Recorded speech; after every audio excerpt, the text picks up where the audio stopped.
Good morning. So, tutuloy ko lang. Sino ba nag-report ng ulit? Si Kurt. Sorry, tutuloy ko lang yung report ni Kurt. So, what are the advantages of the federal system over the unitary system? So, first, ano nga ba ang federal and unitary? So, federal type of government is a decentralized siya. Wherein there is the government in a region, nasakop pa rin siya ng central government. So it is a government within a government. While unitary is the centralized style of government. Siya yung, kagaya dito sa Pilipinas, national government, siya yung nagpapatakbo ng whole system dito sa atin. While federal system ay meron kanya-kanyang laws yung kada regions, pero meron ding laws as a whole. So yun pinagkaiba ng federal at unitary. So ano nga ba yung advantages ng federal sa unitary? Who wants to? Giving powers to lower levels of government makes it easier to govern a very large country. It is no accident that the physical largest countries in the world tend to have federal arrangement, while few very small countries have adopted this approach. So ayun, dahil nga, if ever na malaki yung bansa, mahirap siya pamunuan. So kaya, more on, ang mga malalaking bansa ay gumagamit ng federal type of government. Wherein, kada state nila, gaya na sa United States, kada states nila, states of Mexico, yung ganon, may sarili silang government. Pero, under sila ng central government na as a president ngayon si Donald Trump. So ayun, mas madali mag-govern kasi marami yung nagalaw kaysa sa unitary na isa lang yung nagawa ng desisyon. So dahil sa federal siya, mas madali gumawa ng desisyon by state kasi nga iba-iba yung problema na kinahaharap ng bawat region doon. So mas madali na i-govern siya kasi nga marami yung nagawa doon.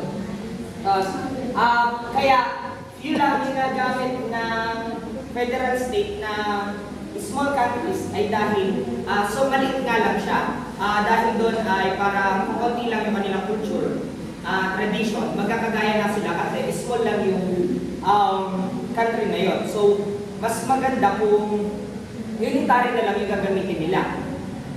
Kagaya lang sa Maldives, di ba, maliit na bansa. So hindi naman ideally na gagamitin pa nila isang federal. Kasi nga napakaliit na bansa ng Maldives. So pag nag-federal sila, magiging hati-hati sila masyado. Masyado maliit lang naman yung bansa nila. Marami yung gagawa ng desisyon at dahil doon parang mas magiging magulo yung government nila. Tapos ay kaya nga ginagawa yung federal dahil pag malaki yung country, maraming culture, ethnic cultures, and mas marami yung iba't iba yung way nila na pamumuhay. So mas madaling mag-govern kung kada states ay mayroong sariling government. So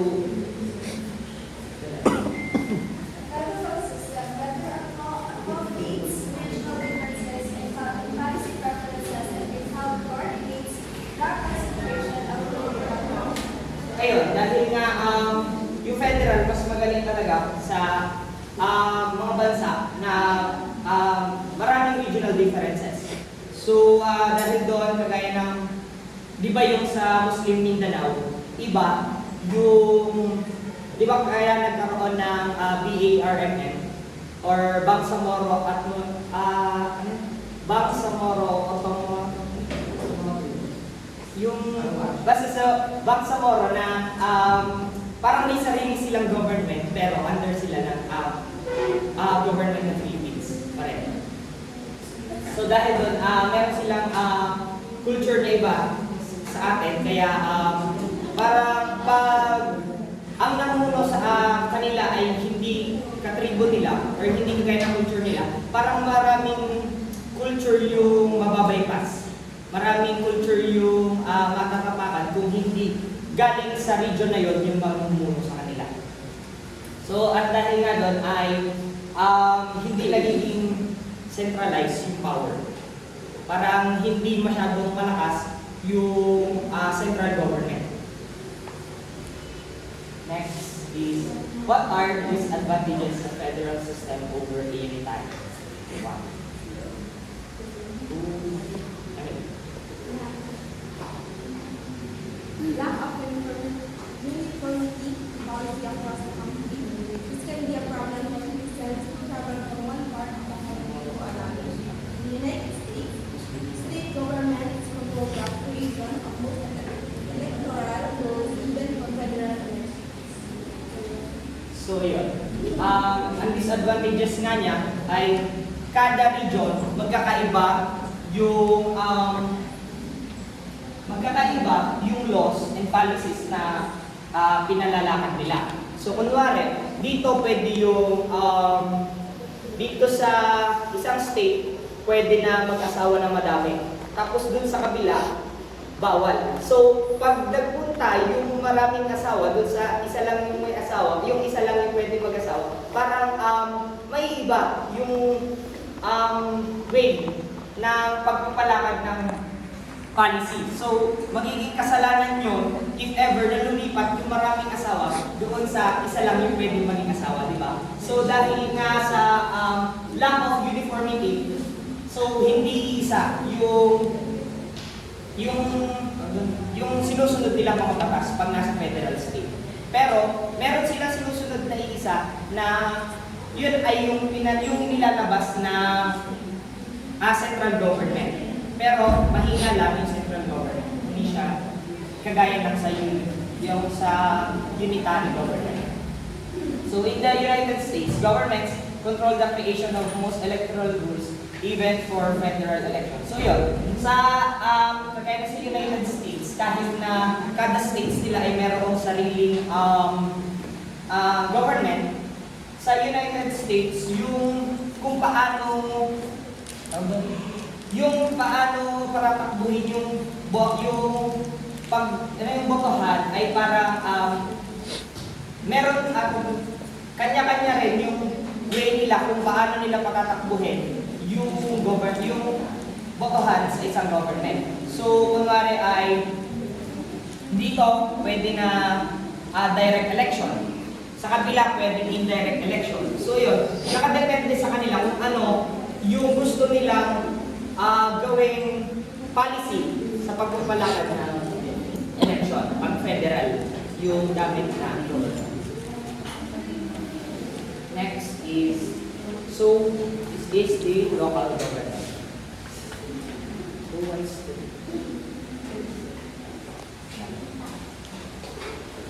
Local government second task is to implement and enforce decisions of higher levels of government. These decisions can take the form of unfunded mandates in which the local government did not make the policy but is expected to cover the cost of implementing. So yun, dito sa task ng local government ay ipatupad yung policies na binigay ng higher level or the central higher level like executive and legislative. Pag local governments ay sila yung nag-i-implement kasi sila yung maliit na sektor. Sila yung nakakaharap ng tao. So, sila yung mag-i-implement no policies na binibigay ng higher levels of government. So, ang isa lang dito nagiging disadvantage ay ganito. Kailangan ipatupad ng local governments yung isang policy kahit hindi sila binigyan ng fund para sa pagpapatupad ng isang policy na yun. So, dahil doon, gagawa ng paraan yung local governments kung paano nila ipapatupad yung batas na yun at paano sila makakakuha ng pondo sa pagpapatupad yung batas na yun.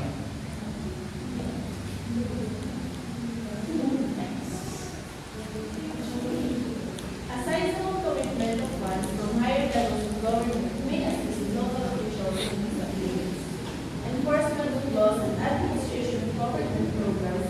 often more effective at the local level, the central government often has an easier time using money for such supervision. So yun,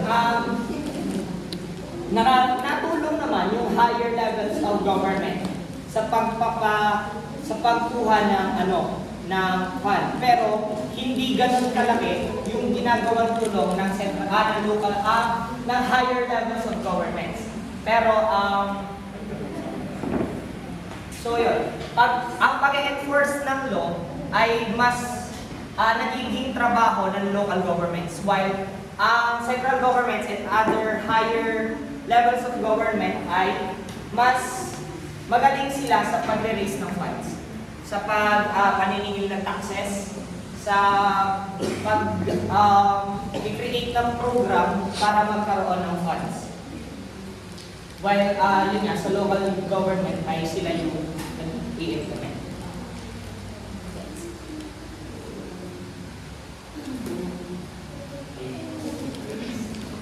Local governments have powers to make such decisions because it is practical for them to do so. A central or provincial government can or should try to tackle only so many issues. Making political decisions at the local level can also give the decision for the community. So yun, yung local governments ay kayang gumawa ng mga desisyon about sa problema na kinahaharap nila. Kasi hindi naman nila iintayin na ang mag-desisyon pa is yung higher levels of government kung sila naman mismo ay kaya na nilang magawa ng paraan yung problem na yun. So hindi nila kailangan hintayin yun kasi masyadong matagal. Iintayin pa natin yung process na pupunta pa siya sa higher levels of government. Matagal, baka palalan na yung problema ay hindi pa nasosolusyonan. Yes. So, dito naman, central and provincial government naman ay nagtatakil sila or parang madalas na sasagawa sila ng meetings, kunwari ay by municipalities. Kada municipalities kukuhanin nila ng representatives para mag-discuss yung mga problems and issues na kinakaharap nila. Tapos, yung provincial or central government gagawa siya ng desisyon na sa tingin niya ay makakapagsolusyon sa problema ng mas nakararami. Kasi hindi ibig sabihin ng problema mo to ay siya na gagawa ng paraan ng provincial government kasi nga as a province dapat gagawa mo ng solusyon ay as a province, hindi yung as a municipality lang. That's all. So making political decisions at the local level can also give the decisions more legitimacy. So yun, para if ever na gumawa yung central or provincial government ng solusyon sa mga issues na maraming kinahaharap na maraming kinahaharap na local levels. So magiging legitimate yung magiging mas legitimate yung yung power nito. Kasi nakita na dahil nga sa nag-meeting sila kung ano yung gusto nilang gawa ng paraan na mga issues. So if ever na yung problem na yan ay nararanasan nga ng local level at na solusyonan nito, magiging mas legitimate yung power ng provincial government. So next is devolving powers from the central government to lower levels of government.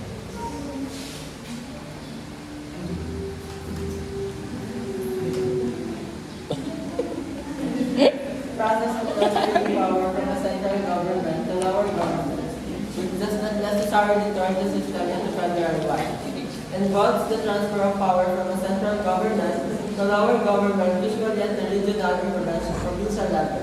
So yun, di ba, ano nga ito? Devolving power. So hindi ibig sabihin na nagpasa kunwari, ipinasa ng central government yung power papuntang provincial or provincial or municipal level of a government, hindi ibig sabihin nun ay nagiging federal style na yung government na yan. So, ginagawa lang to para mas madaling makarating sa central government yung mga issues na kinahaharap ng regional levels, ng municipal levels of government. So dahil dito ay parang nagsusunod-sunod, may hierarchy na sinusunod para magkaroon ng solusyon yung mga problem na kinahaharap nito para makaabot siya hanggang sa pinakamataas na part or type ng government. So, May graduation. ay mas madali na makakarating sa itaas yung issues. So dahil sa devolving ng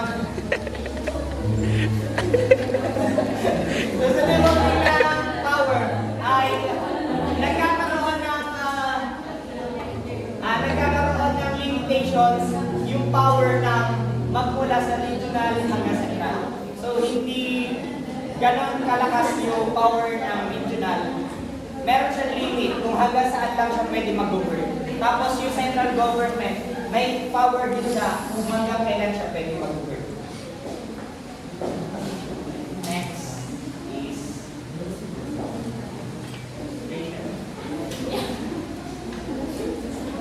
This process started in the system of federal government. Though that can be the ultimate goal, the full power from enshrined as right liberal in the lower level of government. So yun, dahil nga, pag nagpapasa ng power into lower levels of government, hindi ibig sabihin ay federal na siya. Pero maaari siyang maging federal kung sa tingin ng mga tao ay mas magaling mag-govern yung federal state. Kung mas magaling mag-govern yung lower levels of government kaysa sa central government. So maaaring magkaroon ng pag-iiba or pagbabago ng system if ever na mas maging maganda yung pagpapalakad ng lower level of governments kaysa sa central government. So maaaring by amending constitutions, maaaring maiba yung type ng government. Next.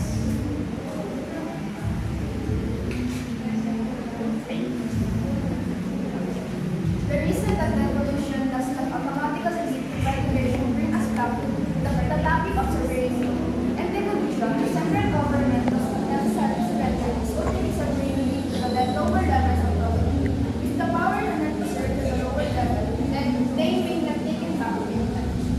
So yun, sa devolution nga, hindi tinatanggal or hindi ibinibigay fully ng central government yung power into lower government. So maaari nilang kuhanin anytime yung power ng lower government. Kasi nga, hindi naman unlike sa federal na may set talaga na power yung lower government. Dito sa devolution of power in the unitary ay parang pansamantala lang na binibigyan ng power yung lower government. So if ever na gustuhin ng central governments na tanggalin yung power ng lower governments, kaya-kaya nilang gawin yun.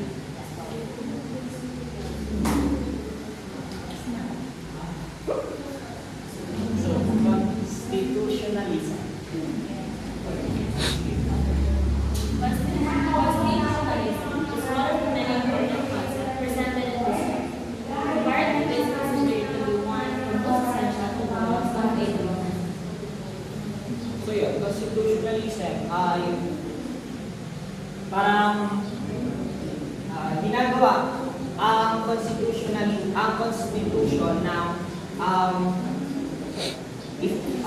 pwedeng unitary or bicameral ba yun?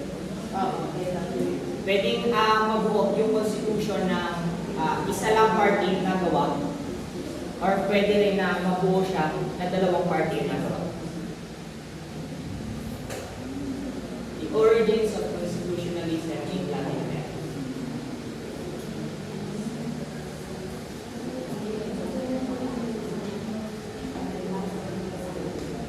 China. One such word is an article by Andrea Pozas Loyo and Julio Rios Figueroa in the April 2010 edition of the Journal Comparative Politics. Pozas Loyo and Rios Figueroa asked the question, when and why can we expect constitution making processes to produce an institutional framework that formally serves constitutionalism? So ayon kay Figueroa and Pozas Loyo, kailan nga ba masasabi na constitutional yung constitution na ginagawa? So, kailan ba masasabi na unconstitutional yung isang constitution na ginagawa ng mga lawmakers?